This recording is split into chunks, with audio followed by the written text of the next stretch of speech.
India viral news में आप सभी का स्वागत है। मैं सिकंदर रंगरेज।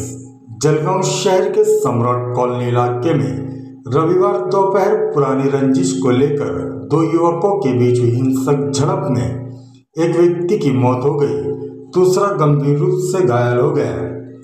धीरज दत्ता हिरवाड़े उम्र 27 वर्ष और कल्पेश वसंत चौधरी उम्र 25 वर्ष के बीच पुराने विवाद को लेकर बहस हो गई।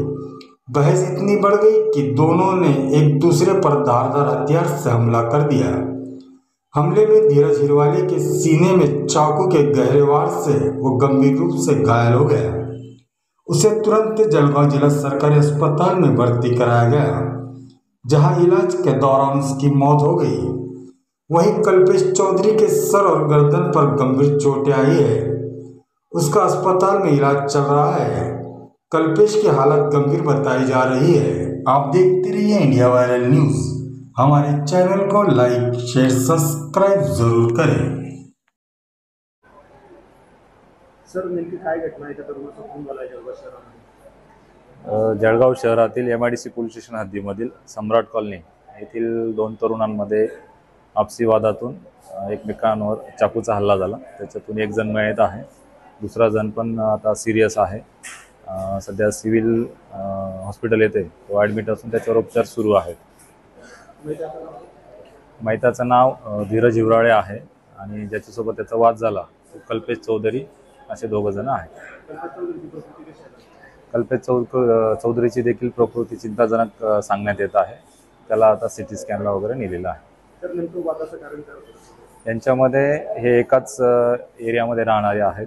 दोघं पण असे प्राथमिक माहिती मिळते की दोघांमध्ये पण यापूर्वी जो जखमी आहे सध्या त्याच्या नातेवाईकाला मारण्याच्या कारणावरून या दोघांमध्ये वाद झाला होता।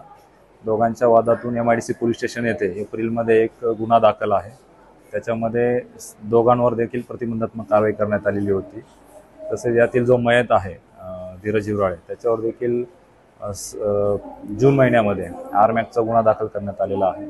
त्यांचे यापूर्वीचे वाद होते, त्या वादातूनच हा प्रकार घडला असल्याची प्राथमिक माहिती आहे। या गुन्ह्यामध्ये आणखी सध्या तरी माहिती नाही आहे, परंतु प्रत्यक्षदर्शी साक्षीदार तपासले जात आहेत। त्यांच्यातून अजून काही माहिती मिळाल्यास आरोपींची वाढ होऊ शकते।